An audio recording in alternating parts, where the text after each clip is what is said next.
Encontramos ya en el quinto día del Congreso Internacional Periodismo en Debate 2020.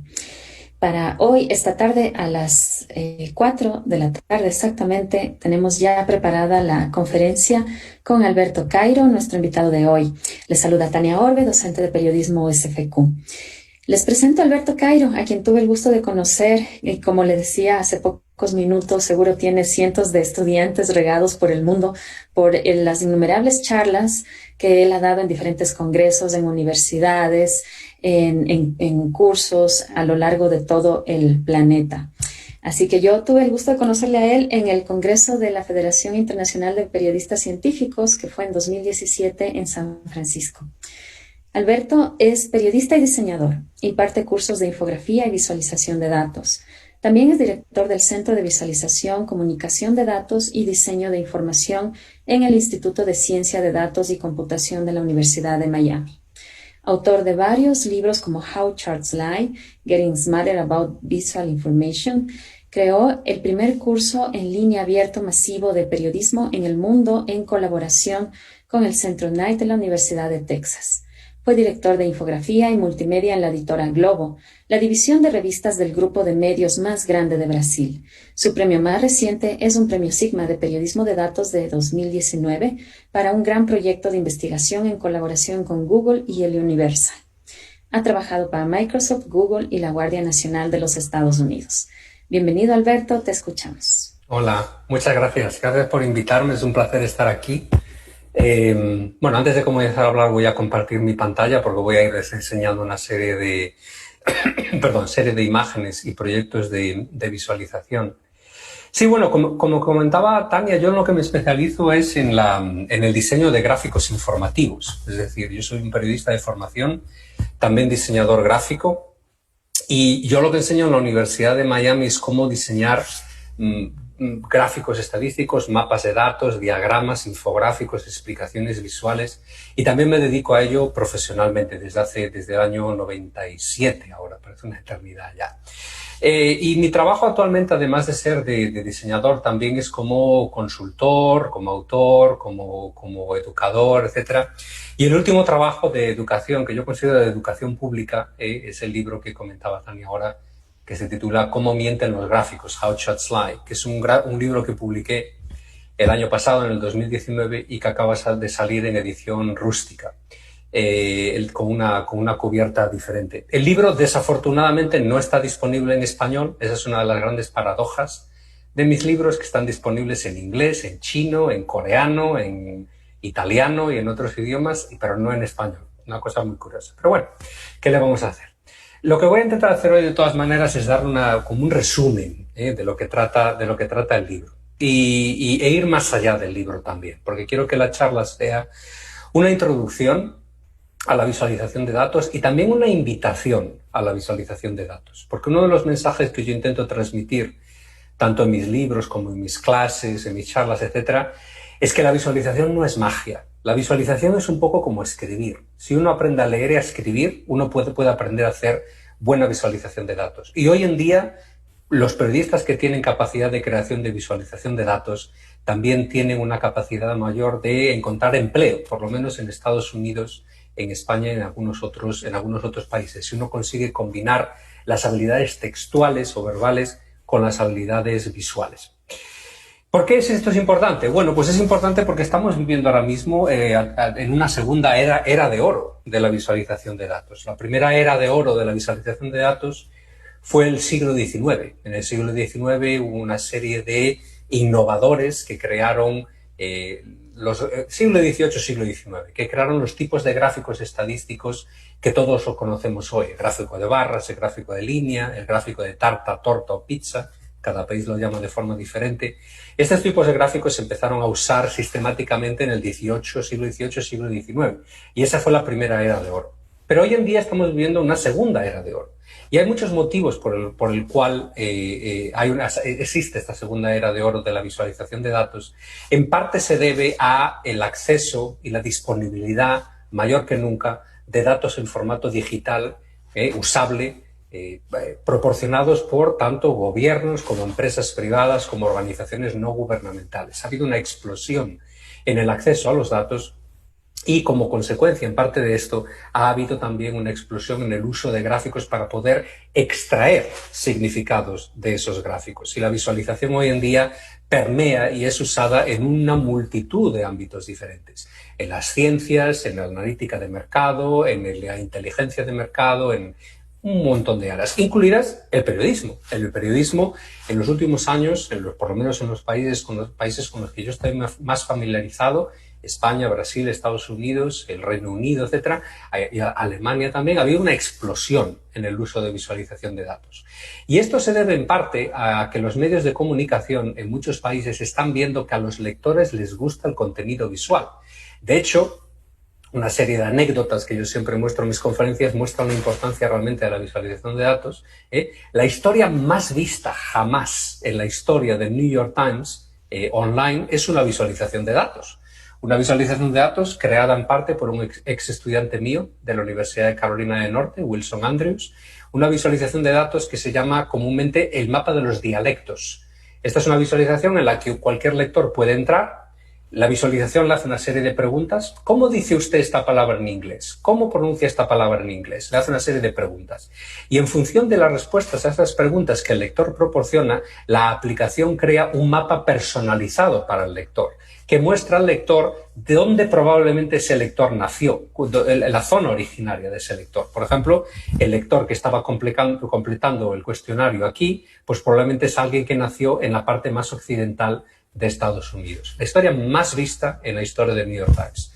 Pero también en el Washington Post. La historia más vista en la historia del Washington Post online también es una visualización de datos. Una visualización de datos que apareció al principio de este año, durante el comienzo de la pandemia. Consiste en una simulación de qué sucede en un país si ese país toma medidas o no toma medidas para controlar la expansión de una pandemia, para controlar la expansión de un virus. Cada uno de esos circulitos representa una persona y lo que vemos aquí es un modelo matemático que muestra cuán rápido se reproduce, se transmite ese virus en función de si las personas mantienen distancia física, si llevan máscaras, etcétera. Por ejemplo, la segunda visualización es si el gobierno impone distanciamiento. Ahí el contagio es más lento, se contagia mucho más lentamente. Bueno, la historia contiene una multitud de gráficos interactivos, animados, etcétera. La historia más vista en la historia del Washington Post online. Pero podríamos ir más allá. Este mismo año, el Washington Post publicó una historia hablando de sus páginas más vistas a lo largo de la historia y contaba esta historia que de las 7 historias más vistas en la historia del Washington Post online, de las 7 historias más vistas, 6 de ellas eran historias producidas por el departamento de gráficos del Washington Post. De las 7, 6. Esto nos muestra que los gráficos tienen un enorme poder de atracción, y esto es muy importante, nos da un poder enorme para poder transmitir la información al lector. Y los gráficos también tenemos muchas pruebas de que si están bien diseñados y si son correctamente leídos, esos gráficos también pueden ser extraordinariamente informativos. Y también nos muestra que este trabajo periodístico, porque el trabajo de visualización de datos y de diseño de infografía no es un trabajo de diseño puramente, es un trabajo periodístico. Lo único que usamos un medio diferente. En vez de solo escribir o en vez de solo hablar, usamos también elementos visuales para transmitir esta información. También nos muestra, yo creo, hechos como esto, la importancia, como les decía al principio, de que todo periodista se interese por lo menos un poco en este tipo de trabajo. Entonces, ¿cómo comenzar? ¿Por dónde se puede empezar? En esta charla yo les voy a dar una introducción muy breve de cómo uno puede volverse un mejor lector de gráficos estadísticos principalmente y mapas estadísticos, pero al final de la charla, en estas mismas imágenes, los organizadores de la conferencia les van a compartir las imágenes que estoy mostrando. En las últimas páginas de este archivo PDF que estoy usando, les he puesto una serie de recursos que cualquiera de ustedes van a poder usar para aprender ustedes mismos a hacer visualización de datos, sin ayuda de nadie. Una serie de tutoriales, libros gratuitos, de lectura gratuita, etcétera, que les van a ayudar a ir más allá del contenido de esta charla. Bueno, la pregunta principal es, ¿por qué visualizamos datos? Bueno, visualizamos datos porque los datos nos asustan, ¿no? Nos da miedo. Vemos una tabla numérica, un lector normal, yo mismo, veo una tabla numérica con un montón de números y yo no entiendo nada. Veo un montón de números y no sé por dónde empezar. Bueno, este efecto es muy común y se debe a que el ser humano, el cerebro humano, tiene una enorme dificultad extrayendo significado de grandes cantidades de números. Esta tabla numérica que tienen aquí, por cierto, nos muestra la variación de la temperatura global promedio desde el año 1000 hasta el año 2000, medida en grados Celsius y en comparación con el promedio del siglo XX, que sería el eje cero. Entonces aquí vemos temperaturas que están por debajo de ese promedio, es decir, en el año, por ejemplo, el año 1005, la temperatura era 0,1 grados por debajo del promedio del siglo XX, mientras que en el año 1890 la temperatura era 0,31 por debajo del promedio del siglo XX. Bueno, pues si uno le demuestra al lector, un lector normal, estos números de forma numérica, de forma tabular, como está representada ahora, esta tabla no le ayuda al lector a hacer nada más que ser capaz de localizar cada número específico. Para eso sirven las tablas. Yo si quiero saber cuál era la temperatura en 1880, pues voy aquí, miro y veo es 0,2. Pero ¿y si el interés que tenemos cuando creamos este gráfico no es que el lector sea capaz de identificar cada número? ¿Y si el objetivo es mostrarle la tendencia global de estos números? Si las temperaturas aumentan, si las temperaturas decrecen, si aumentan y caen, formando una especie de onda. Ese tipo de patrones que se esconden por detrás de las grandes cantidades de números, en este caso, solamente se vuelven visibles cuando transformamos estos números en algún tipo de visualización de datos. La visualización de datos consiste básicamente en transformar números en formas gráficas, variando ciertas propiedades de esas formas gráficas. Por ejemplo, en un gráfico de barras, un gráfico de barras no es más que una serie de rectángulos cuya altura o longitud, dependiendo de la orientación de la barra, cambian en proporción a los datos que están representando. En un gráfico de línea, lo que cambia es la posición de diferentes puntitos en un eje vertical y en un eje horizontal que representan la unidad temporal, que en este caso son años, y la magnitud que nos interesa representar, que son las temperaturas, esa línea azul que tenemos aquí.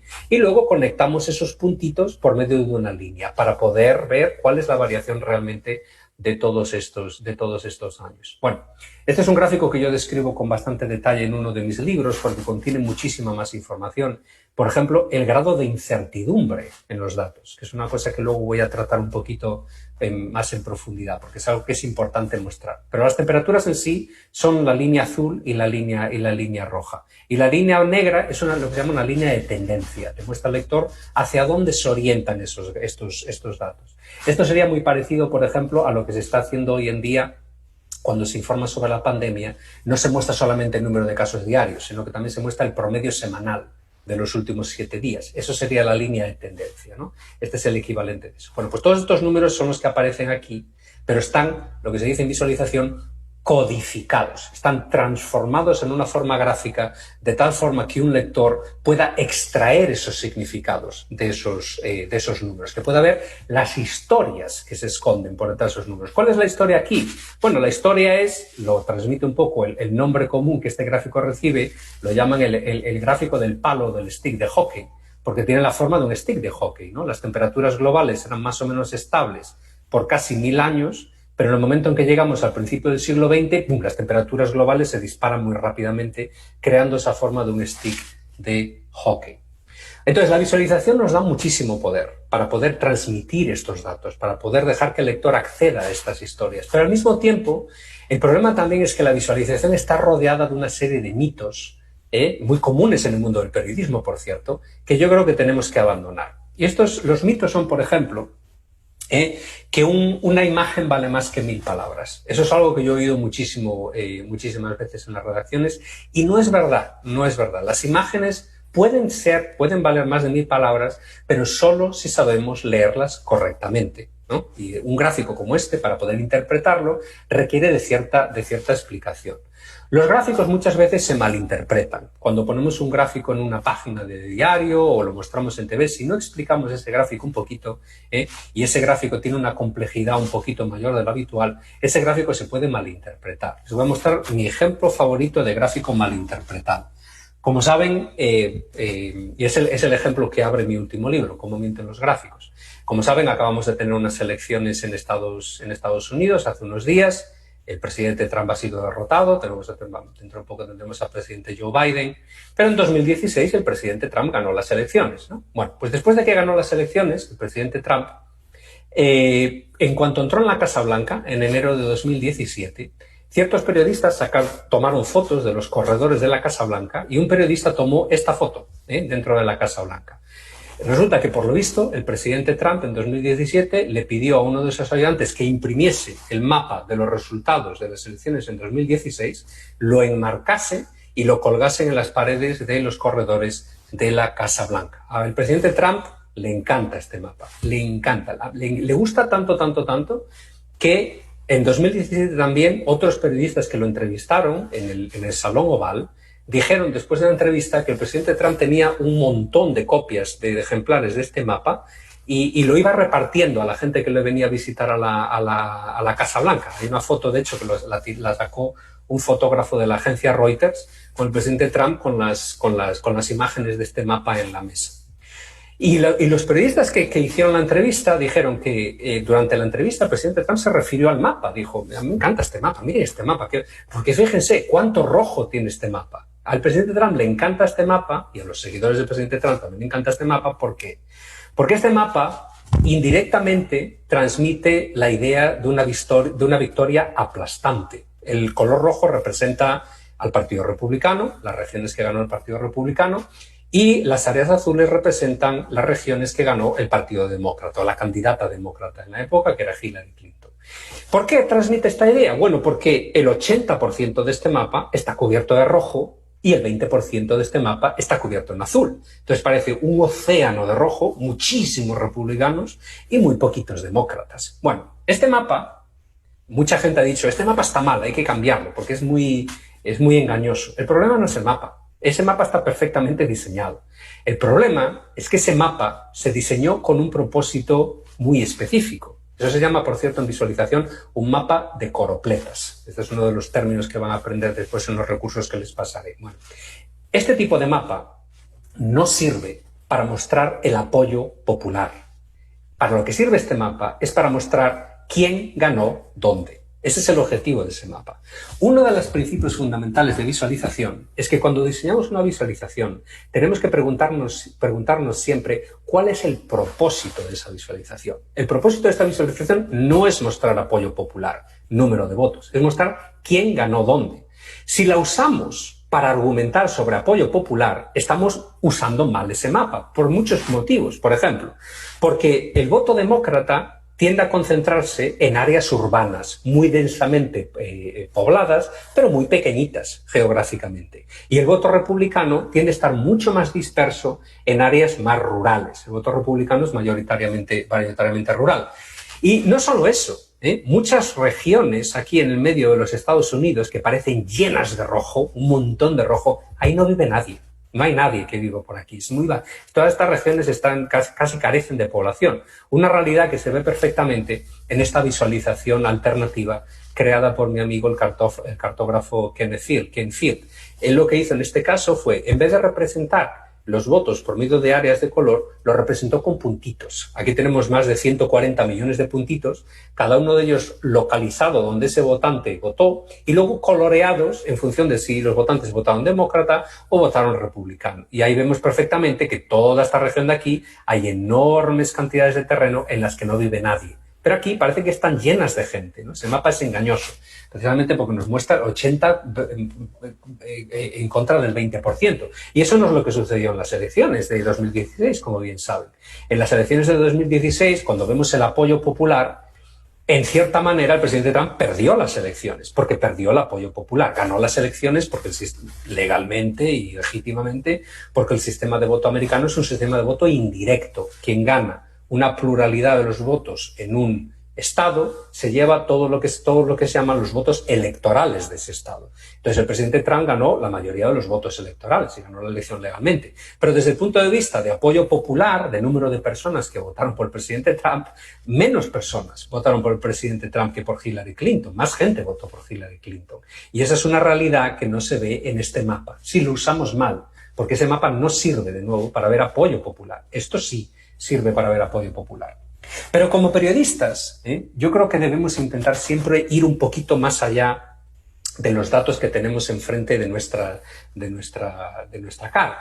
Y aquí podríamos ir un poquito más allá. Si el propósito de la discusión que estamos teniendo es argumentar sobre el apoyo popular, tenemos que mostrar no solamente a aquellos votantes que se molestaron o pudieron votar en las elecciones, también tendríamos que representar de alguna manera a aquellos votantes que no votaron en las elecciones. En los Estados Unidos la participación en las elecciones ronda entre el 55 y el 65%. El 65% es una participación bastante alta. En 2020 llevamos a llegar a esa participación. Pero en 2016 la participación fue del 60%, lo cual quiere decir que el grupo mayor de votantes fue el grupo de votantes que no votó por nadie. 40%. El presidente Trump lo eligieron 27,7% de los electores, de los posibles votantes, de los posibles adultos que hay en Estados Unidos, ¿no?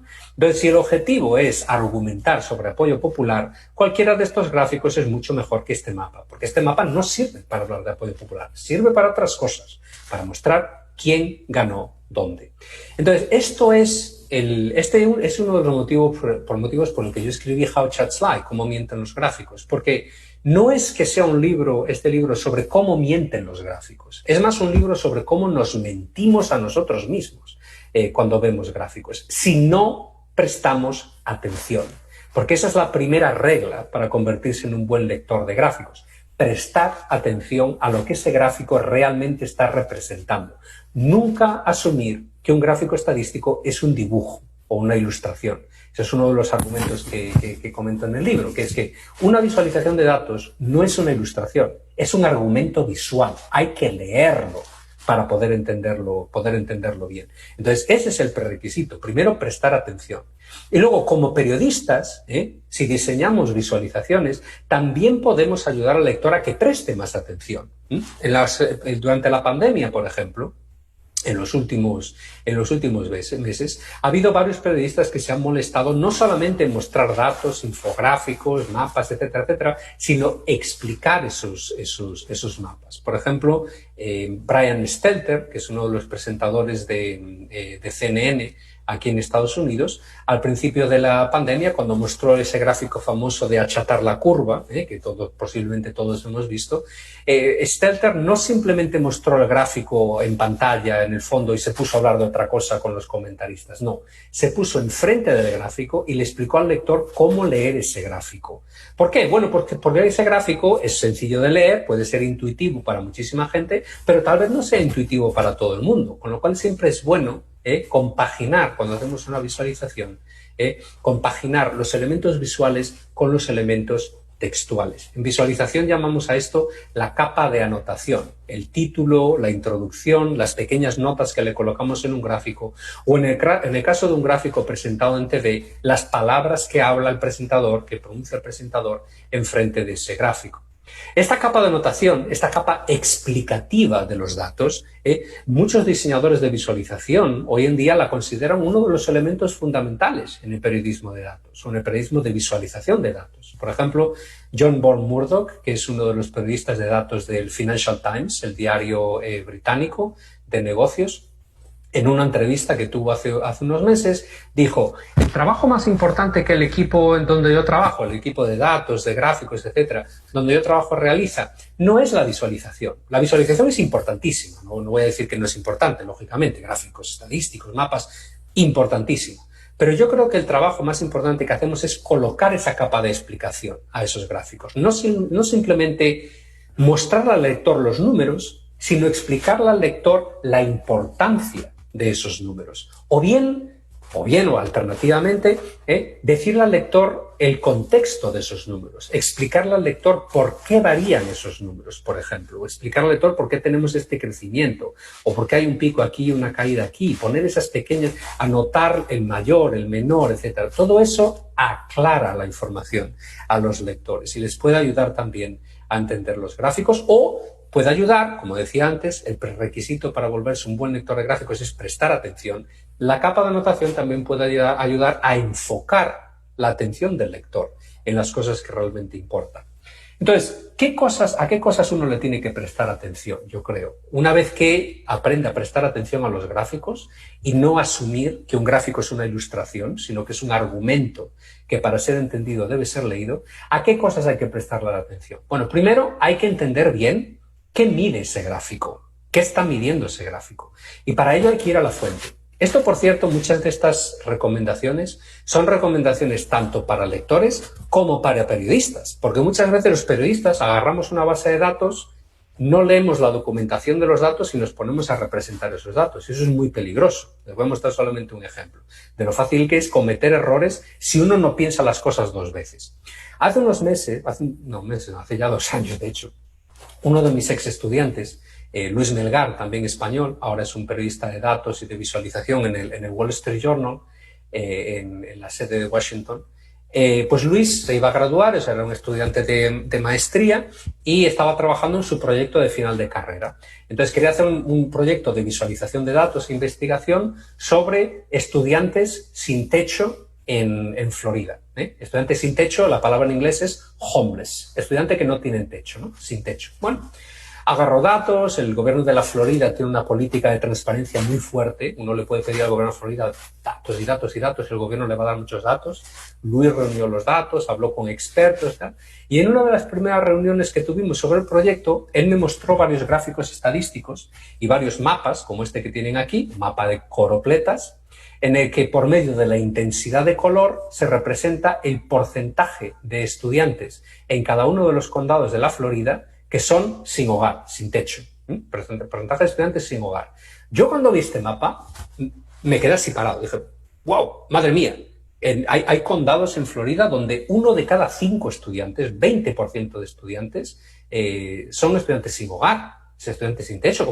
Pero esto cómo es posible? Esto es una catástrofe humanitaria. Y luego cuando uno veía la tabla de números, hay condados en los que más de 6.000 estudiantes son esos estudiantes sin hogar. Eso es terrible. Entonces la reacción de Luis fue decir, bueno, espera un segundo, porque todavía no te he explicado la definición de sin hogar, la definición de sin techo, de sin hogar, porque probablemente la idea que se te vino a la cabeza inmediatamente sin pensar, después de que oíste el término sin hogar, es una persona que vive en la calle, que no tiene casa, que vive en la calle, ¿no? Entonces no es que haya 6.000 estudiantes rondando por la calle en este condado, no, eso no es así. Lo que sucede es que el gobierno de la Florida tiene una definición muy propia, peculiar, de lo que es una persona sin hogar. Una persona sin hogar no es que no tenga hogar, es que no tiene un hogar permanente. Siempre que una persona no tenga un hogar permanente, ya se le puede considerar sin hogar, sin techo. Entonces puede suceder, y de hecho sucede, porque Luis investigó el caso, hay muchísimos estudiantes en Florida que provienen, por ejemplo, de familias pobres, que no pueden mantener un mismo hogar a lo largo de un año. Esa familia tiene que vivir, por ejemplo, en 2 o 3 lugares diferentes a lo largo de un año. Ese estudiante tiene un hogar todo el año, pero como tiene que cambiar de hogar 2, 3, 4 veces a lo largo del año, inmediatamente ese estudiante ya es contado, como el gobierno de la Florida, como un estudiante sin hogar, porque no tiene un hogar permanente. Entonces, el problema existe y es un problema en el que se está trabajando para poder resolverlo, pero no es que haya gente viviendo en la calle, es una cosa diferente. Entonces, este es un ejemplo perfecto, yo creo, para hablar de múltiples problemas. Primero, lo fácil que es ver un gráfico y saltar a las conclusiones inmediatamente. Lo importante que es parar y leer las cosas con atención. Yo si veo este gráfico voy a buscar cuál es la definición, iría a la fuente, ¿no? Y lo importante que es como periodista, cuando uno crea un gráfico como este, no simplemente decir porcentaje de estudiantes sin hogar, como yo hice en esta recreación del gráfico original, sino poner aquí una definición de lo que el estado de Florida dice que es un estudiante sin hogar. Un estudiante sin hogar no es una persona que vive en la calle, es una persona que no tiene un hogar permanente. Ya, proporcionando esa explicación, para el lector va a ser mucho más fácil interpretar esos números. Y luego siempre poner un vínculo a las fuentes originales de los datos para que los lectores puedan ver de dónde provienen esos datos. Eso es una práctica común en periodismo, en darle crédito a las fuentes, pero lo crean o no, en muchos casos en visualización de datos no se hace o se debería hacer mucho más habitualmente, ¿no? Porque queremos que el lector pueda ver esos datos con cierta transparencia. Pero lo más importante es explicar qué quieren decir esos números, cómo se definen esas variables. La segunda recomendación, como lector de visualizaciones, es identificar las distorsiones. Muchas veces, o bien por ignorancia, o bien a propósito, los gráficos que vemos en medios de comunicación y en las redes sociales están distorsionados, tienen los ejes distorsionados o tienen los colores distorsionados, y es muy importante como lectores que aprendamos de nuevo a prestar atención, leer con cuidado los ejes y ver que esos ejes no están distorsionados. Un ejemplo clásico que probablemente muchos de ustedes han visto ya, es uno de mis preferidos también, es este gráfico que apareció en Venezolana de Televisión allá por el año 2013, después de las elecciones entre Nicolás Maduro y Enrique Capriles. Yo he ocultado los números aquí que representan estas barras. Si uno solamente ve las barras, parece que el presidente Maduro ganó por una ventaja gigantesca. Parece que Nicolás Maduro tuvo, no sé, 10 veces o 20 veces incluso la cantidad de apoyo popular que Enrique Capriles tuvo, ¿no? Vemos una barra gigantesca y una barra chiquitita aquí abajo, ¿no?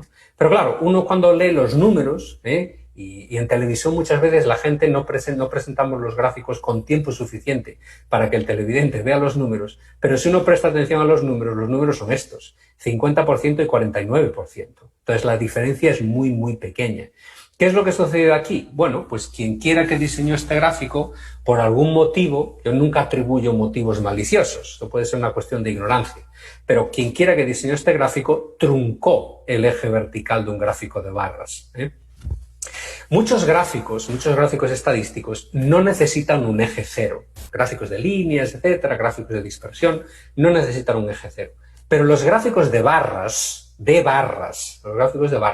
siempre es bueno que tengan un eje cero. Siempre es bueno que comiencen en cero. Porque el sistema de codificación, la forma de representar los números en un gráfico de barras es la altura de esas barras. Si truncamos el eje, entonces la altura deja de ser proporcional a los números que estamos representando y se exageran las diferencias, como sucedió en el gráfico original. Y el resultado es un gráfico que puede ser potencialmente engañoso, sobre todo si no le damos tiempo al lector a leer estos números que tenemos aquí. Entonces el gráfico se vuelve una especie como de dibujo en el fondo de la imagen, no sirve absolutamente para nada. Este gráfico es mucho mejor porque nos muestra realmente que la diferencia entre los dos candidatos fue mínima, fue una victoria por la mínima, fue menos de un punto porcentual más o menos, fue la victoria del presidente Maduro.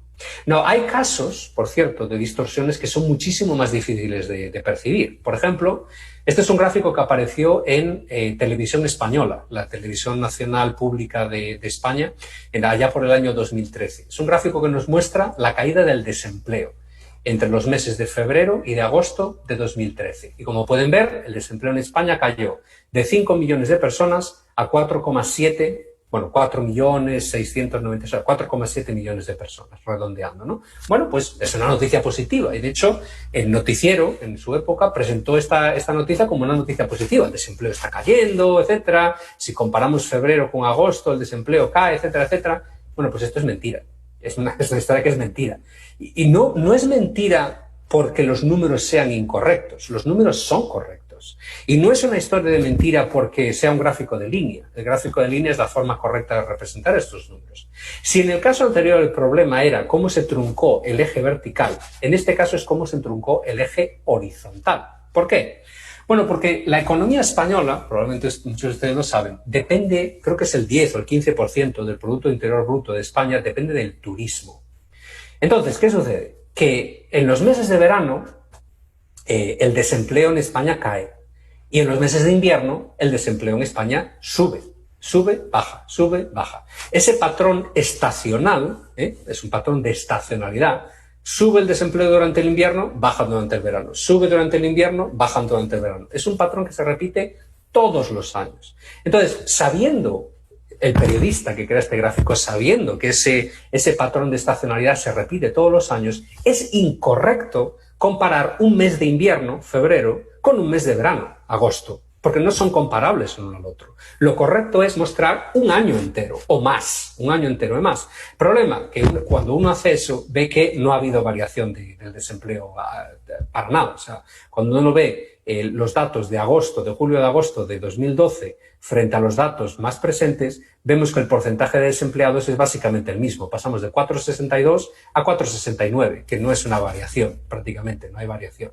Aquí pueden ver el patrón, ¿no? Sube durante el invierno, cae un poquito el desempleo durante diciembre por las vacaciones de Navidad, sube de nuevo en enero y en febrero. De hecho, el pico de desempleo casi siempre es en febrero, lo cual puede ser una pista de que tal vez este gráfico se diseñó con un poco de mala intención, a pesar de que yo nunca asumo que los gráficos tienen mala intención.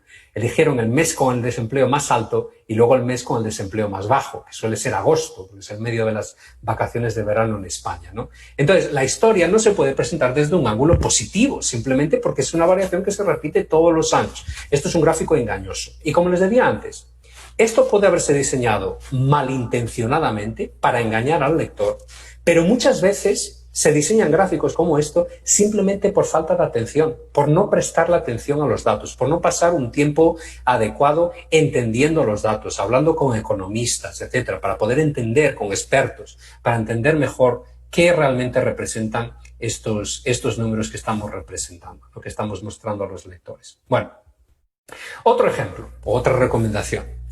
Comprobar o por lo menos preguntarse si el gráfico contiene una cantidad adecuada de datos. ¿Qué quiere decir una cantidad adecuada de datos? Una cantidad adecuada de datos o un nivel de detalle adecuado. Una cantidad adecuada de datos quiere decir una cantidad de números que sea suficiente para entender qué es la historia, de qué trata la historia. Les voy a mostrar solamente un ejemplo, fíjense. Este gráfico no tiene nada incorrecto. Es un gráfico que muestra incorrecto matemáticamente y geométricamente, ¿de acuerdo? Es un gráfico que muestra la tasa de homicidios en Estados Unidos por 100.000 habitantes, por cada 100.000 habitantes. La tasa de homicidios subió mucho en los años 70. En los años 70 y años 80 hubo una tasa de homicidios en Estados Unidos bastante alta. Cayó durante los años 90, se mantuvo más o menos igual entre los años 2000 y 2010. Y luego, a partir del año 2014, la tasa de homicidios en Estados Unidos ha empezado a crecer de nuevo. De hecho, si extendemos esta línea, la línea continúa creciendo. Bueno, esto es un promedio, es el promedio nacional. Los promedios los carga el diablo. ¿Por qué? Pues porque este gráfico es muy fácil de leerlo de la forma siguiente. El lector lo ve y si no sabe demasiado sobre estos números, el mensaje que el lector va a extraer, si no le explicamos bien este gráfico, es decir, los Estados Unidos se están volviendo un país más violento. Y eso no es verdad. La mayoría de los lugares en Estados Unidos, imagínense este puntito, en vez de representar el promedio de Estados Unidos, imaginemos que pudiésemos colocar un montón de puntitos en el eje vertical, cada uno de ellos representando una ciudad o un pueblo o un barrio de Estados Unidos, en el eje vertical, representando el nivel de homicidios en cada uno de esos lugares. Si pudiésemos hacer eso, la mayoría de los lugares en Estados Unidos tienen una tasa de homicidios bastante baja. Están alrededor del promedio nacional, tal vez un poquito más arriba del promedio nacional, pero la mayoría van a estar por debajo del promedio nacional. Aquí, alrededor o más bajo del promedio nacional. Porque en Estados Unidos en general es un país relativamente seguro, no demasiado violento. Más violento que España, eso sí, pero no tanto pues como otros países, ¿no? Ahora, ¿cuál es el problema? ¿Y por qué este gráfico se puede leer de forma tan engañosa? Aunque el gráfico en sí no se diseñó para engañar a nadie, pero puede resultar engañoso. ¿Por qué vemos ese crecimiento en la tasa de homicidios nacional? Bueno, la vemos porque en los últimos años en Estados Unidos ha habido un crecimiento enorme en el número de homicidios, pero no en todo el país, en lugares muy concretos de Estados Unidos, en ciertas ciudades, en ciertos barrios. De hecho, en esas ciudades el nivel de homicidios es tan alto que si las intentásemos colocar en el eje vertical no cabrían en el gráfico, porque la tasa de homicidios por 100.000 habitantes es altísima, es muy, muy alta. Esto en estadística se llaman valores extremos. En inglés serían outliers. Y los outliers muchas veces, los valores extremos, distorsionan los promedios. Un ejemplo clásico, divertido, que yo comento en clases muchas veces, es que imagínense que usted está en un bar, bebiendo con otras personas, con otros hombres, con otras mujeres, y todo el mundo tiene un salario promedio nacional de, digamos, 10.000, 20.000 dólares, lo que sea es el promedio nacional, ¿no? Todo el mundo tiene un salario promedio. Y el promedio va a ser, pues eso, 10.000, 20.000 dólares, es el promedio nacional. Y de repente entra Bill Gates en el bar. En el momento que entra Bill Gates en el bar, todo el mundo se vuelve un millonario, en promedio. Simplemente porque Bill Gates tiene millones y millones y millones de dólares y si calculamos el promedio de salario, pues lógicamente todos nos volvemos billonarios. ¿Por qué? Porque Bill Gates es el valor extremo, es el outlier. Entonces, ¿cuál es el mensaje para los periodistas?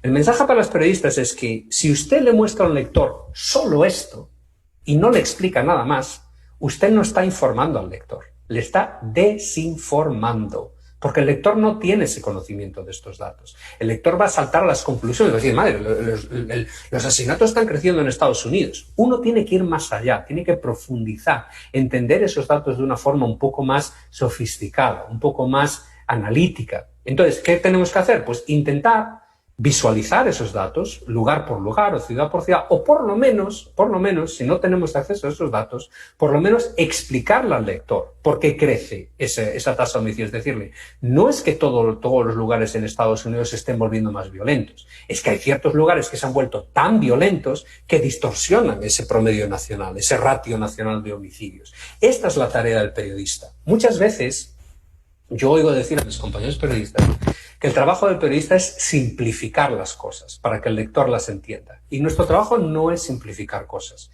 Nuestro trabajo es clarificar, esclarecer cosas. Este gráfico, representado de esta forma y sin explicar nada más, es una simplificación. Una simplificación que, si uno no entiende los números que están por detrás de este gráfico, desinforma. Pero una vez que a este gráfico le añadimos esta explicación, el gráfico aclara. Le aclara al lector qué es realmente lo que sucede, qué es realmente lo que está sucediendo en Estados Unidos. Entonces hay que cambiar un poco el chip. Nuestro trabajo no es simplificar, es aclarar, que son cosas completamente diferentes. Y a veces para aclarar las cosas no necesitamos reducir la cantidad de información que mostramos. A veces tenemos que incrementar un poquito la cantidad de información, la cantidad de detalle que le mostramos al lector. Porque si simplificamos en exceso, el lector no va a poder interpretar estos gráficos correctamente. Relacionado con esta cuestión de mostrarle al lector un poquito más de las cosas, a veces, sobre todo cuando ese poquito más es fundamental para poder entender la historia, muchas veces a los periodistas se nos olvida mostrar la incertidumbre en los datos. Muchas veces los periodistas nos intentan mostrar solamente el número, pero no el grado de incertidumbre que rodea ese número. Y a veces esa incertidumbre tiene unos efectos enormes a la hora de presentar los datos. Fíjense. Esto es una historia que apareció en El País, el mejor diario, más leído de España, etcétera, etcétera. El País, allá por el año, creo que fue 2014, así, publicó una historia a toda página, en primera página del diario, que decía: el no a la independencia en Cataluña gana al sí en una encuesta a la independencia en Cataluña. Ese es un titular a 4 columnas. Aparecía 4 columnas en el diario impreso, apareció online, etcétera, etcétera, etcétera. Bueno, ¿dónde viene este número? Estos números, ¿no? Bueno, como ustedes saben, un poco de contexto, Cataluña es una región en España en la que más o menos la mitad de la población está a favor de la independencia, de que Cataluña se convierta en un país independiente, y más o menos la otra mitad de la población quiere que Cataluña continúe siendo una comunidad autónoma de España, ¿no? La sociedad está más o menos dividida en esa cuestión. Y todos los años el gobierno catalán hace una encuesta con una muestra de 1000 personas y les preguntan varias cosas, y una de ellas es: ¿usted quiere que Cataluña se vuelva independiente, sí o no? Y la gente responde. Bueno, pues según El País, por primera vez, desde 2012, en esta encuesta, el no a la independencia supera al sí a la independencia. Y nos lo muestra con estos gráficos: 45,3% no, 44,5% sí. Bueno, pues esto parece que es verdad, ¿verdad? Parece que el no es superior al sí, ¿verdad? Pues no es verdad, no es cierto. A pesar de que estos números son verdad, no hay un error en eso, decir que el no es mayor que el sí es probabilísticamente un error. Y les voy a mostrar por qué. La propia historia del País, si uno la lee con atención, lee la letra pequeña, yo creo que con un poco de sorna, el periodista que escribió esta historia, dice en la historia: el margen de error de esta encuesta son 3 puntos porcentuales, 2,95. No es 2,95%, por cierto. Esto es un error muy habitual entre los periodistas. Hay una diferencia entre porcentajes y puntos porcentuales. Estos no son porcentajes, son 2,95 puntos porcentuales. Bueno, hay un margen de error de casi 3 puntos porcentuales, y dice el periodista luego: un dato relevante teniendo en cuenta la estrecha diferencia entre el sí y el no en la independencia.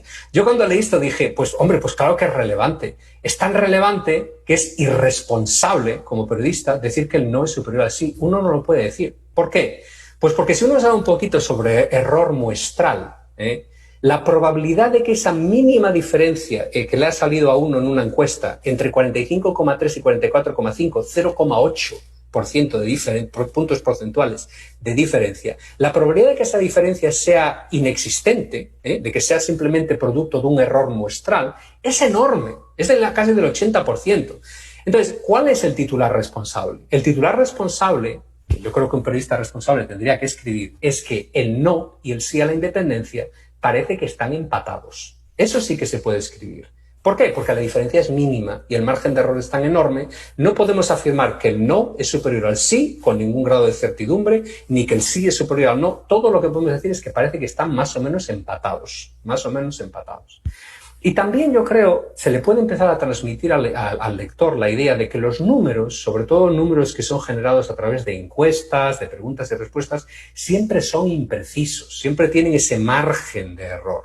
Entonces, la gente que trabaja en investigación sobre visualización hoy en día estamos experimentando con formas alternativas de representar los números. Tal vez lo hayan visto en las últimas elecciones en Estados Unidos, el Washington Post, por ejemplo, cuando reportaban sobre las encuestas de Joe Biden, Donald Trump, etcétera, no le mostraban a uno el resultado de la empresa, también le mostraban una especie como de degradado por detrás de los resultados de la encuesta para representar precisamente ese grado de incertidumbre, para indicarle al lector: esta es nuestra mejor estimación, 44,5, pero este número en realidad puede ser un poquito superior o un poquito inferior. Es un poquito más complicado que eso, estadísticamente hablando, pero es una explicación más o menos correcta, ¿no? Esos números reales pueden fluctuar dentro de ese margen de error e incluso más allá de ese margen de error también.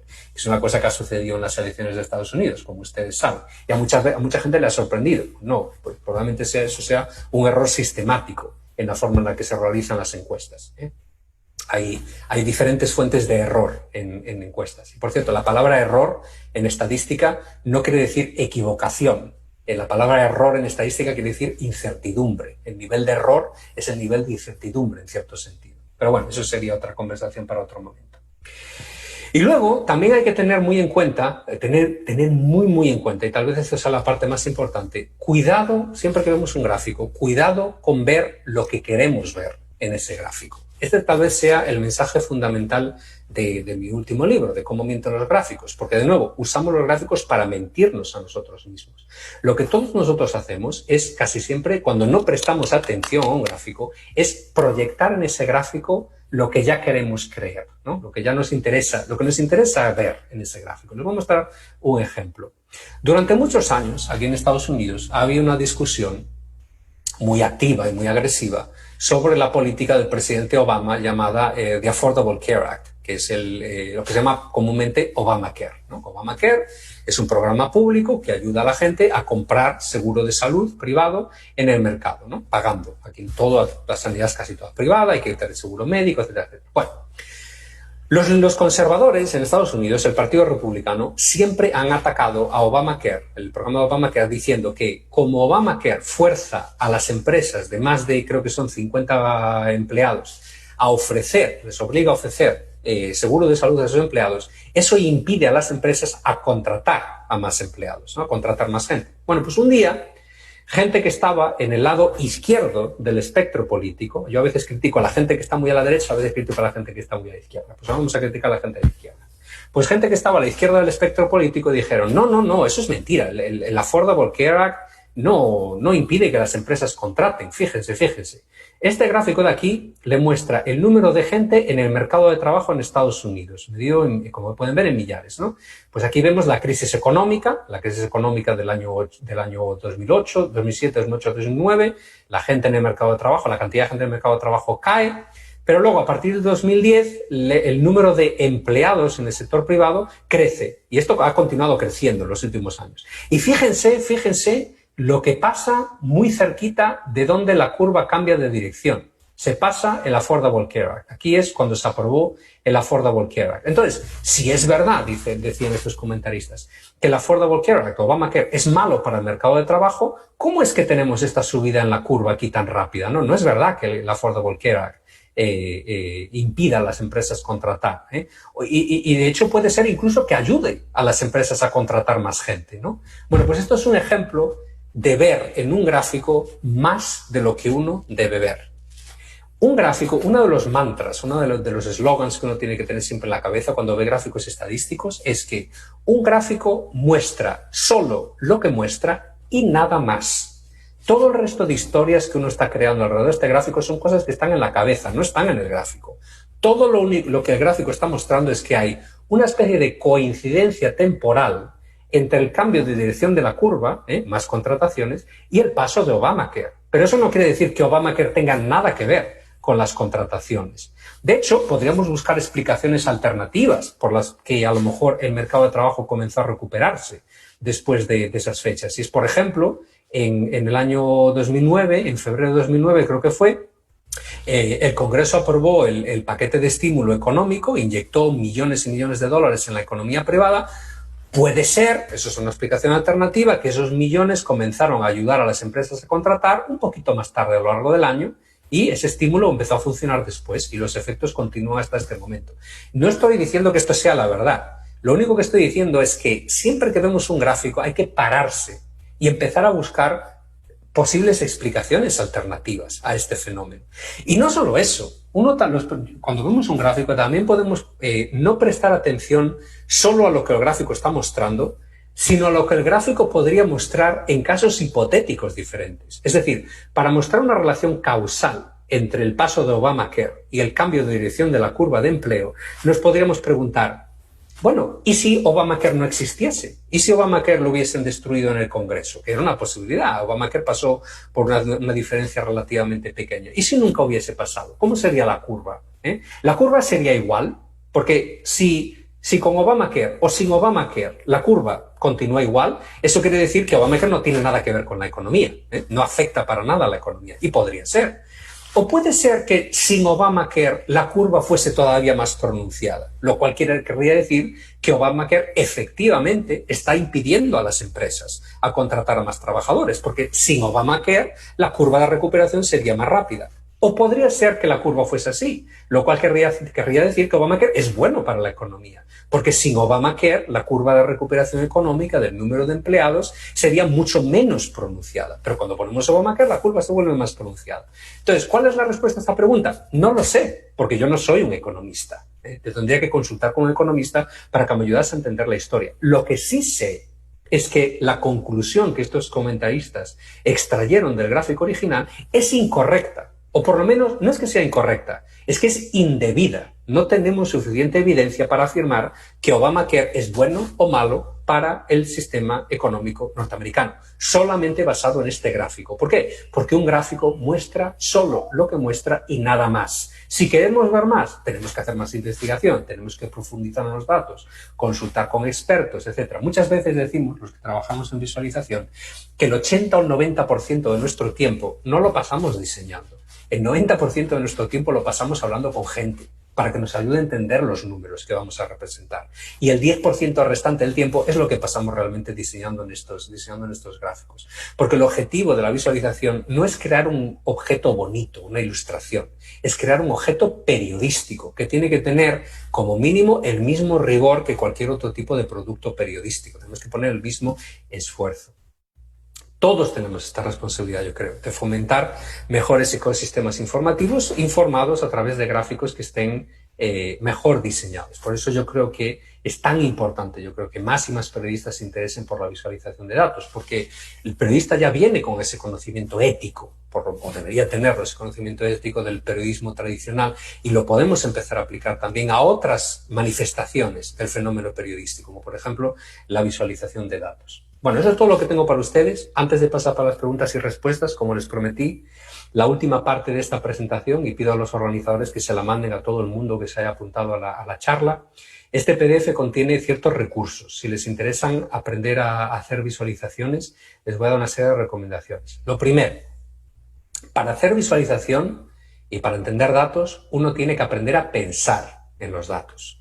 Eso es un prerequisito. Uno de los grandes, yo creo, uno de los grandes errores de la educación periodística tradicional, por lo menos el sistema educativo por el que yo pasé, es que no se trata el pensamiento científico y no se trata el pensamiento cuantitativo y numérico. Yo no tuve prácticamente clases de estadística en la carrera. Bueno, casi, no tuve clases de estadística en la carrera. Yo aprendí matemáticas antes de entrar en la carrera y después de salir de la carrera por mi cuenta, continúo aprendiendo. Esto es fundamental. Una cosa que yo una vez dije y que fue un poco polémico, pero bueno, lo voy a repetir, no me importa ser polémico.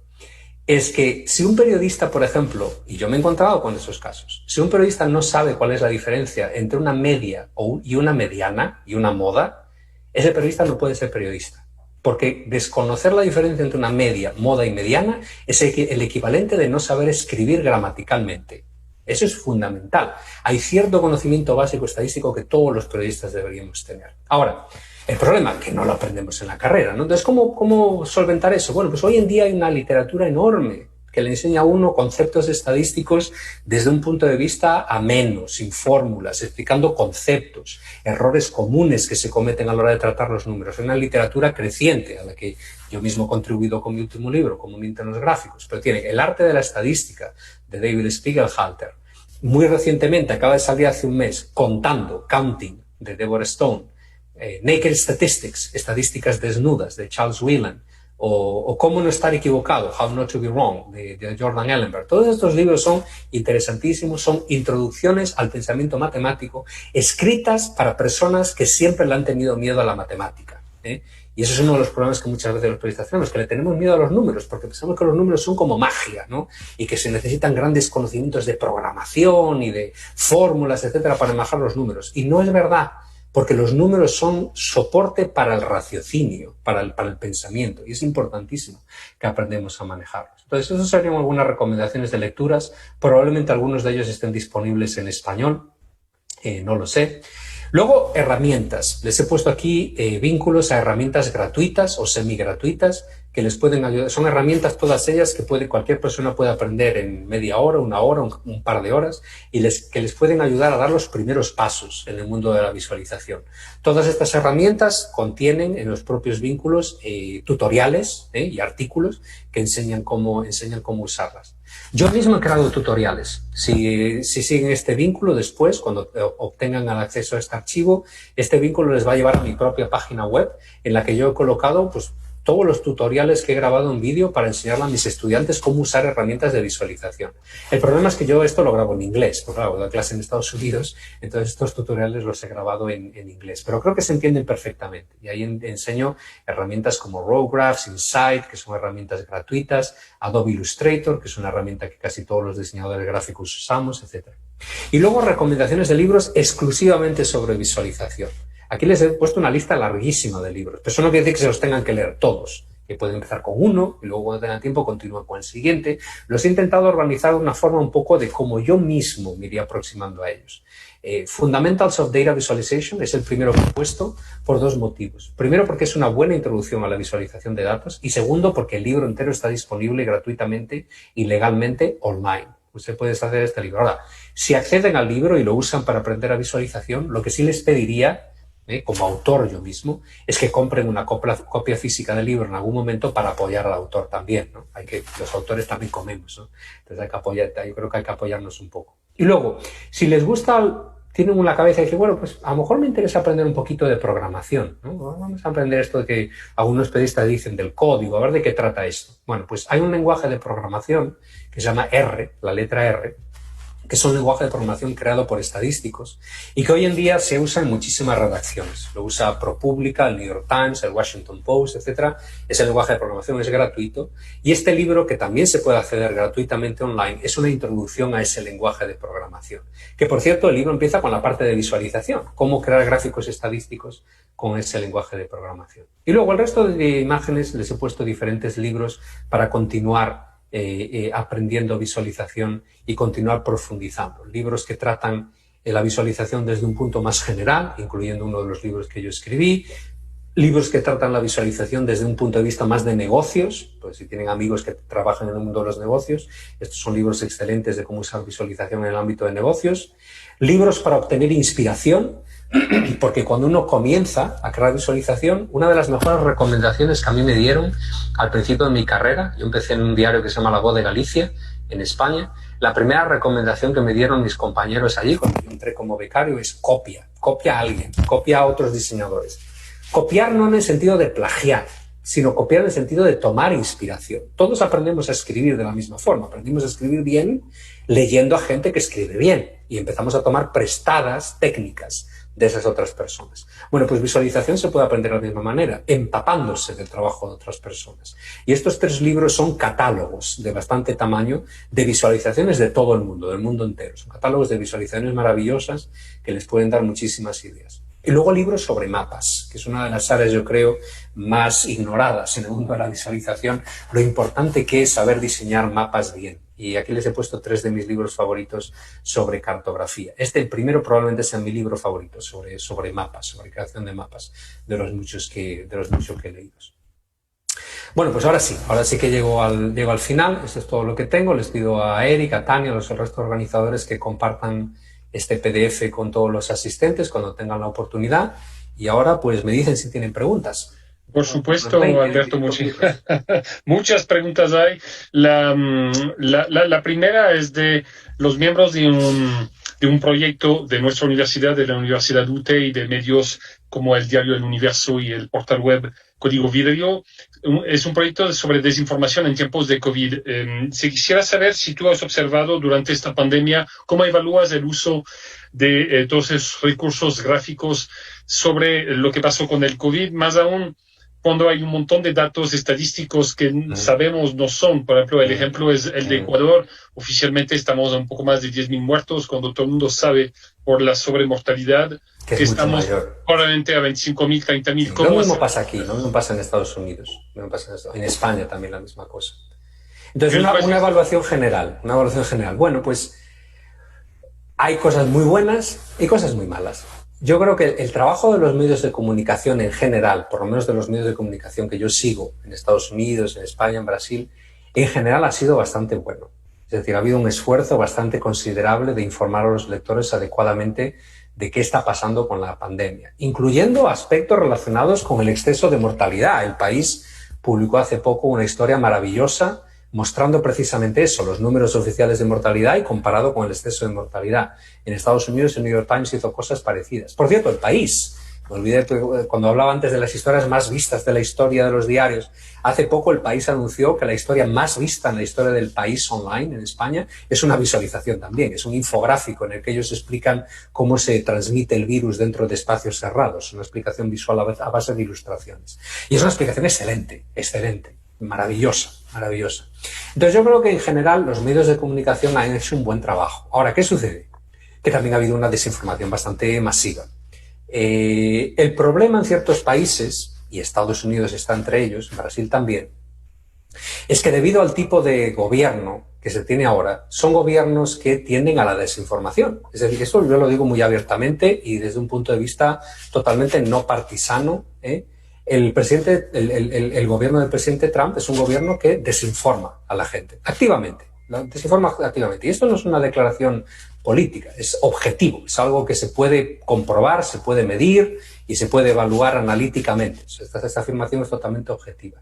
Y eso añade muchísimo al problema, porque eso le da permiso a muchísima otra gente a también desinformar. Algo parecido está también pasando en Brasil con el gobierno Bolsonaro, un gobierno también con unos ciertos dejes autoritarios, y los gobiernos con dejes autoritarios pues siempre tienden a desinformar a la población, porque el objetivo de un gobierno semiautoritario no es que la población viva bien, el objetivo de un gobierno semiautoritario es sobrevivir lo más posible, ¿no? Pero bueno, entonces eso añade el problema. Pero luego también ha habido muchísima desinformación en las redes sociales por parte de individuos y que o bien por no saber o bien con malas intenciones, publicaron muchísimos gráficos que no tenían ningún sentido. Yo tengo una pequeña colección, no sé dónde la tengo ahora, pero por ejemplo, yo vi al principio de la pandemia gente comparando la mortalidad del COVID con la mortalidad por accidentes de tráfico o la mortalidad por ataques de corazón. Eso es absurdo.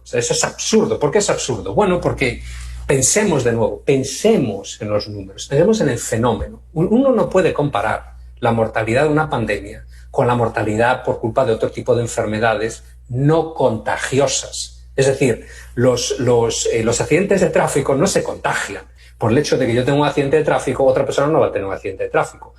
La cantidad de accidentes de tráfico año a año es muy estable, varía muy poquito. Pero una pandemia, como el gráfico del Washington Post que les mostré al principio muestra, se transmite de forma exponencial si no se controla. Entonces puede ser cierto que en este momento actual la mortalidad de una pandemia sea muy pequeña con el número de accidentes de tráfico, pero sin control El número de accidentes de tráfico no va a crecer de forma muy radical, aunque se quiten todos los controles. El número de accidentes de tráfico, de muertes por accidente de tráfico, no va a multiplicarse por 10. Puede hasta duplicarse. Si no hay señales de carretera o semáforos, tal vez ese número se multiplique por 2. Pero sin controles, una pandemia se multiplica por 100, como lo hemos visto hasta ahora, porque el crecimiento no es aritmético, es un crecimiento geométrico. Ese es el problema.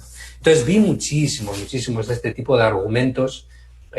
No hay que preocuparse demasiado porque se muere poca gente, la tasa de mortalidad. También decía, no, es que claro, ha habido la tasa de mortalidad, digamos, por ejemplo, el senador de la Florida, Marco Rubio, tuitó una vez, yo le llamé la atención, le dije, esto es absurdo, esto es una idiotez, y es irresponsable publicar esto. Dijo, no, es que de los muchos millones que se infectan del virus, solamente se mueren 0,5%. Y yo dije, bueno, parece muy pequeño, ¿verdad? 0,5%, pero tú, idiota, ¿no te das cuenta de que si se infectan 100 millones de personas, ¿qué es un 0,5% de 100 millones de personas? Pues muchos millones de personas. Son muchos millones de personas que potencialmente se pueden morir.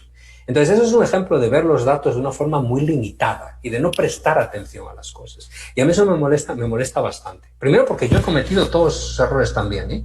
Todos estos errores sobre los que yo llamo la atención y critico a otros, intento solamente llamar la atención sobre errores que yo mismo he cometido y que pues por falta de conocimiento o por prisas, etcétera, pero que a lo largo de los años he intentado corregir. Y una de las cosas que he aprendido a duras penas y dándome muchos cabezazos contra la pared es a tener un poco más de cuidado, a prestar más atención y a no extraer conclusiones precipitadas de los números si no es nunca precipitadas y nunca extraer conclusiones sin la ayuda de gente que entienda bien esos números, que eso es lo fundamental.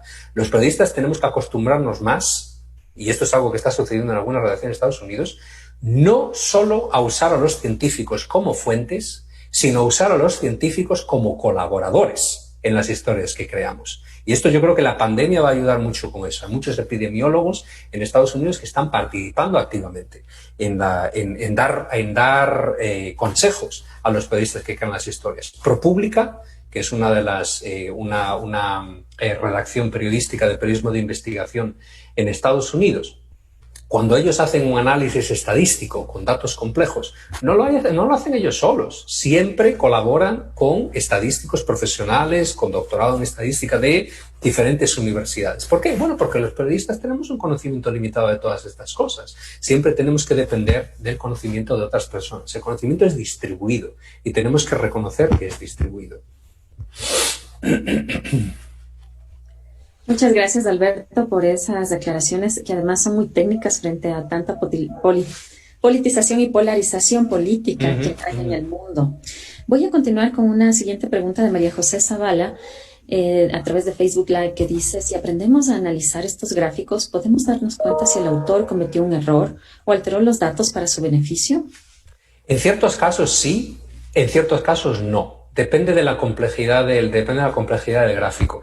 Una cosa a la que yo me he acostumbrado mucho a hacer es consultar la fuente original de los datos. Eso es siempre. Yo siempre veo el gráfico y si es de una fuente, si es de una fuente en la que yo confío, por ejemplo, no sé, en New York Times me presenta una historia con gráficos estadísticos, pues yo por defecto confío en el New York Times, porque conozco muchísima gente que trabaja en el New York Times. Y cuando digo New York Times, digo la revista New Yorker o el Washington Post. Conozco el funcionamiento interno de estos medios y sé la cantidad de esfuerzo que le ponen para verificar todo lo que publican. Hay diferentes capas de verificación. Eso no quiere decir que no puedan cometer errores. Lógicamente cometen errores, ¿no? Pero que cometan errores es un poquito menos probable que otros medios de comunicación que no tengan esos mismos niveles, esos mismos estándares de verificación. Pero siempre que puedo intento mirar la fuente original, porque a veces la distorsión en un gráfico no se puede percibir solo en el gráfico, solamente se puede percibir cuando uno ve los números. Y de esto hay muchos ejemplos en el último libro, ¿no? De no prestar la atención a la fuente original y como consecuencia cometer errores a la hora de tratar periodísticamente estos números. Muy bien, una pregunta de Alexis Apolo, que dice que si consideras que existe una falta ética en los medios que presentan gráficos ambiguos sin explicarlos adecuadamente. No sé si sería una falta ética. Yo creo que es más una falta de criterio de práctica profesional.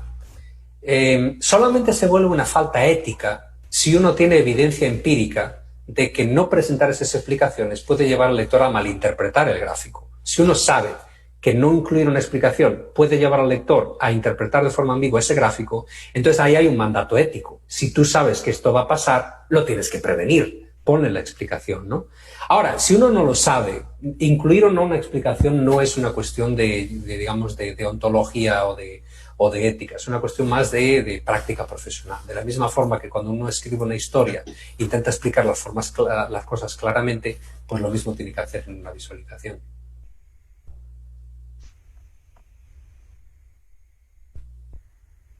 Tania. Sí, perfecto, aquí estoy con el micrófono. Entonces, bien, acá tenemos un periodista que nos sigue desde Chile, que nos ha acompañado en varias jornadas, César Baeza Hidalgo, y él es corresponsal de Reporteros Sin Fronteras y escribe lo siguiente en Facebook Live. La mayoría de los gráficos que he visto relacionados con elecciones en países de América, Colombia, Chile, Argentina, Bolivia, etcétera, en muy pocas ocasiones incluyen los porcentajes de votantes que se abstienen de participar. ¿Piensa que hay una intencionalidad detrás de esto? No, probablemente no. Probablemente no. Como les decía antes, cuando comentaba el gráfico de Televisión Española un poco socarronamente, yo intento evitar asumir que hay malas intenciones en esos diseños. ¿Por qué? Porque yo mismo he creado esos diseños erróneamente y yo no tenía malas intenciones. Simplemente no sabía y debería saber. Cuando digo debería saber, quiero decir, debería estar educado para interpretar esos gráficos correctamente. ¿Dónde debería estar educado? En la carrera de periodismo. Que eso de que en la carrera de periodismo no había una asignatura o asignaturas de pensamiento científico y pensamiento cuantitativo, estadístico, etcétera, ¿no? De alfabetización numérica. Y lo debe haber, ¿no?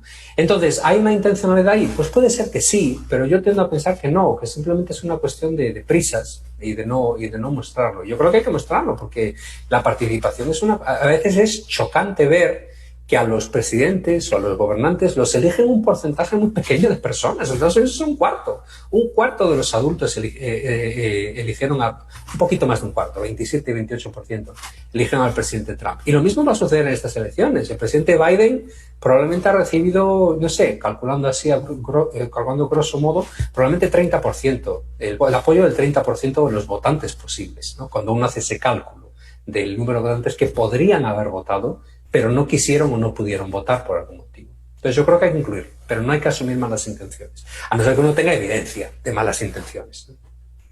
Gracias, Alberto. Si eso responde a la segunda pregunta que hizo César, de por qué piensa que se excluye del análisis la legitimidad.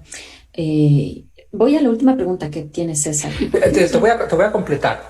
Por el mismo motivo, yo creo, por el que se excluye la incertidumbre. Y de hecho, sobre esto ya hay un poco de investigación. Es una amiga que trabaja en investigación sobre visualización y ha hecho una encuesta hace poco preguntándole a periodistas, oye, ¿y usted por qué no muestra la incertidumbre? Como les mostraba antes en el gráfico del país, ¿no? Y la respuesta más común es que esto va a desorientar al lector. Son tantos números que el lector no los va a entender. Y eso es una reacción muy común entre los periodistas y a mí siempre me deja muy, muy, muy enfadado esa reacción.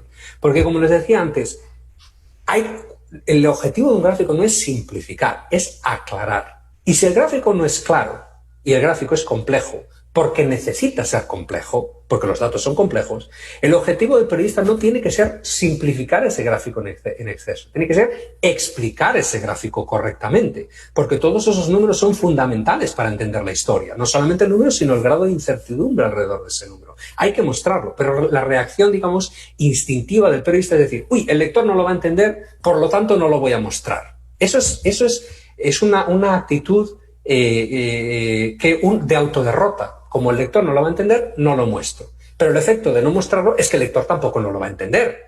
Entonces, ¿cuál es la solución para romper, digamos, ese ciclo malicioso? Pues hay que romperlo diciendo, pues lo voy a mostrar, pero lo voy a explicar también. Voy a explicar qué quiere decir estos números, ¿no?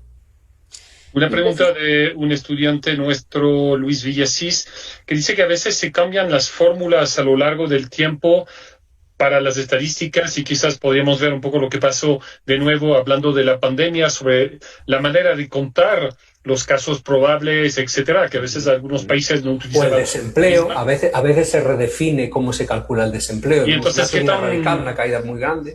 ¿Qué tan contraproducente se puede hacer? O sea, si se encuentra una manera de cálculo más eficiente, sí, hay que hacerla. Sí, hay que hacerla. Ahora, una vez cuando se representan esos gráficos gráficamente, esos números gráficamente, hay que hacer una línea muy clara de división, una frontera, trazar y decir, en este momento el gobierno recalculó o cambió la fórmula para calcular el desempleo y explicar cuál fue el recálculo para explicar esa subida o esa caída tan radical, ¿no? Hay que explicarla también. Entonces, siempre que se marque muy claramente las cosas, lógicamente es correcto. Claro, si existe un sistema mejor para calcular las cosas... Y explicar el porqué del cambio, supongo, Alberto. Si es posible, sí. Si es posible, sí. Poner un asterisco y poner una nota, el gobierno o la organización que sea cambió el sistema por esto y lo otro, ¿no?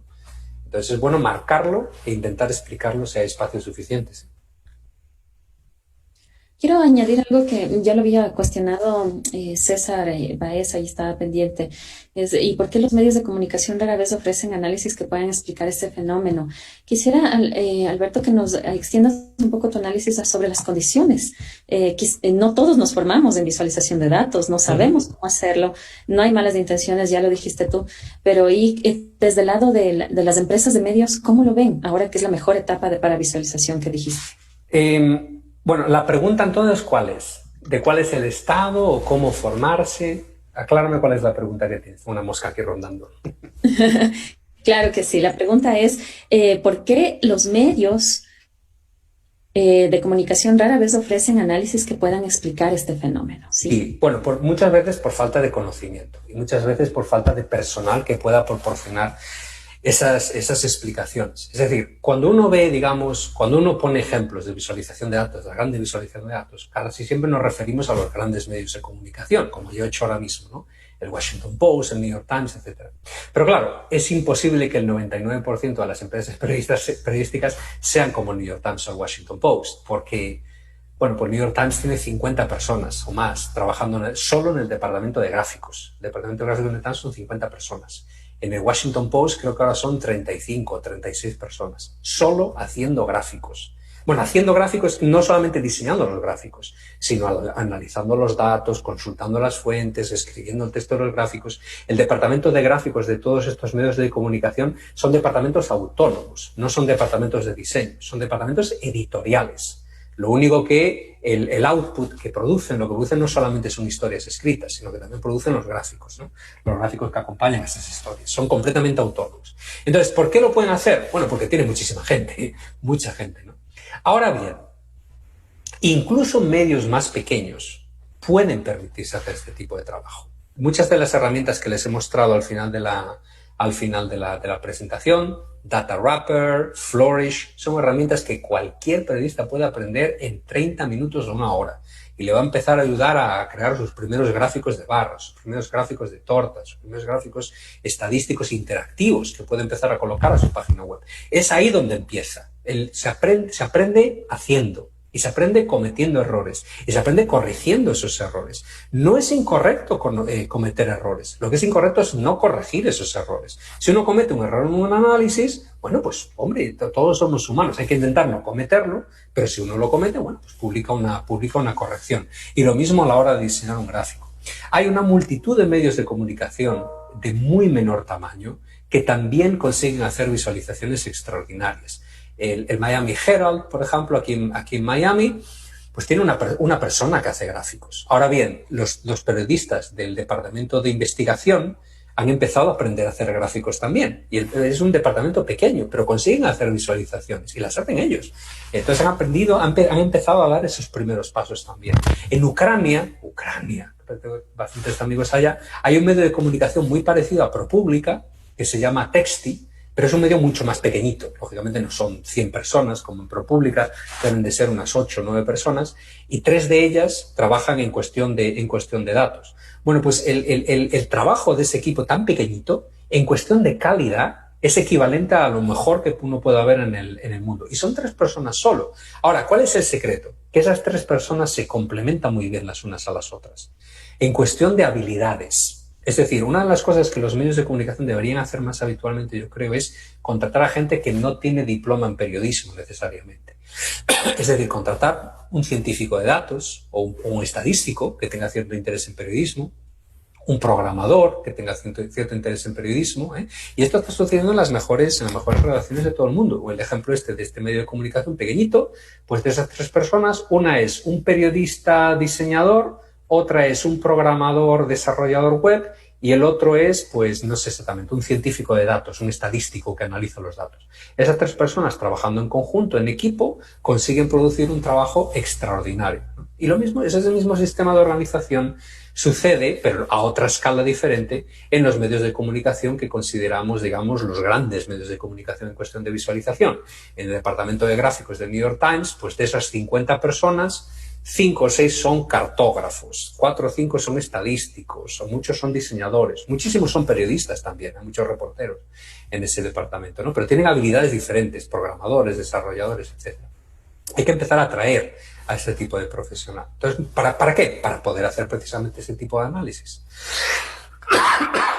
Salud. Bueno, ya acabas de responder a la pregunta que iba a hacer justamente sobre los equipos y supongo que pensando también en las infografías, que también son para mí un formato periodístico que necesitan ser pensadas antes de dibujadas, etcétera. Entonces, una unión entre todos. También has empezado a responder a eso, pero hay muchas preguntas, por ejemplo, de Jaime DC, sobre herramientas, cómo empezar. Pues, supongo que hay muchas cosas en los libros, en la lectura. Sí, pero ¿con qué empezar? La gente quiere empezar y... Data Wrapper. Una de las 2 herramientas que les he puesto en esa imagen, una se llama Data Wrapper, como wrapper es wrap, como envolver en inglés. Data Wrapper, una herramienta excelente, súper fácil de usar. Y después Flourish, la otra herramienta que les he puesto. Esas 2 herramientas uno la puede aprender a usar en 1 hora y se lanza a crear visualizaciones. Con eso se comienza. Ahora, también es importante leer un poquito sobre fundamentos y los libros que les he proporcionado al final también les puede ayudar. Fundamentals of Data Visualization, por ejemplo, es una buena introducción a la visualización de datos. Entonces, combinando una de estas herramientas con alguno de esos libros que les he puesto al final, ahí uno empieza a dar los primeros pasos y a practicar. Pero lo importante es practicar, publicar, pedir opiniones también de lectores y de otros profesionales, intentar integrarse en comunidades de producción de visualización de datos. Hoy en día incluso hay una sociedad mundial de visualización de datos, The Data Visualization Society, la sociedad de la visualización de datos, pues intentar integrarse en esa comunidad y participar de las discusiones para poder hacer preguntas, contribuir, etcétera, etcétera, etcétera. Yo creo mucho en el aprendizaje, no solamente teórico, sino el aprendizaje a través de practicar, de hacer cosas y de copiar, de tomar inspiración de otras personas. Gracias, Alberto. Y tenemos esta ya es la última pregunta de Luis Daniel Luengo. Es cierto que debemos verificar la fuente y él está completamente de acuerdo, pero ¿cómo analizar objetivamente datos institucionales de un gobierno como el venezolano o cualquier otro gobierno parecido? Ya me gustaría yo tener esa pregunta, de poder respondérsela con cierta seguridad. No hay una respuesta y probablemente lo que le voy a decir es probablemente lo que ya está haciendo ahora mismo, que es no confíe en el gobierno, váyase a los economistas, váyase a universidades. Eso se hace aquí en Estados Unidos también, en cuestión de, sobre todo con el gobierno actual, hay una creciente desconfianza sobre datos oficiales. Y hay un esfuerzo mayor por parte de los periodistas, yo creo, de establecer contactos y colaboraciones con gente que viene con profesores, con expertos universitarios. Pero claro, no hay una respuesta adecuada para eso. Cuando un gobierno no proporciona datos adecuados, eso es una situación complejísima, que es muy difícil lidiar con ella, muy difícil. Y ahí se tiene que hacer prueba de imaginación, ¿verdad? Que hay algunos medios que medían en su tiempo la inflación con el precio del expreso, del café. Pues sí. Decían, sí. Aunque sea con el café... Sí, aunque sea con el café se pueden hacer. Pero de nuevo, si uno se colabora con estadísticos que le ayuden a hacer ese tipo de operaciones, uno puede aprender a generar sus propios datos, que lo puede visualizar, ¿no? Crea el equivalente del índice Big Mac que usa la Economist, ¿no? ¿Cuánto cuesta un Big Mac en todos los países del mundo, ¿no? Pues es un ejemplo de datos generados por el propio medio de comunicación. Muy bien, Alberto, le agradecemos muchísimo el tiempo, son las 17:24, estamos a tiempo, sabemos que tú tienes algo impostergable a las Sí. 17:30. Muchísimas gracias por el tiempo que nos ha dedicado. Solo a pocos segundos para nuestros amigos de los que nos siguen en Facebook Live, no olviden que en media hora retomaremos la última sesión del día, una sesión más corta pero importante, donde vamos a presentar varios libros de colegas, amigos, profesores, la cuarta edición de la serie monográfica nuestra Per Debate, y les hablaremos un poco de las novedades del concurso, el primer concurso ecuatoriano de periodismo de frontera. Ya tenemos los finalistas y les explicaremos cómo daremos los premios mañana. De nuevo, Alberto, muchísimas gracias. Tania, te dejo cerrar. Gracias a todos. No se olviden de compartir el PDF con todo el Lo mundo. haremos, lo haremos. Ok, perfecto. Un abrazo. Cuídense. Gracias, Alberto. Gracias a todos por seguir esta transmisión. Les recuerdo que pueden googlear a Alberto Cairo en su página web, albertocairo.com, y les vamos a compartir a los asistentes del Congreso Periodismo en Debate 2020 todas las ponencias, las diapositivas que nos han compartido los expositores, incluidos los datos que hoy Alberto nos mostró. Sí, Nos vemos a las 6. Feliz tarde.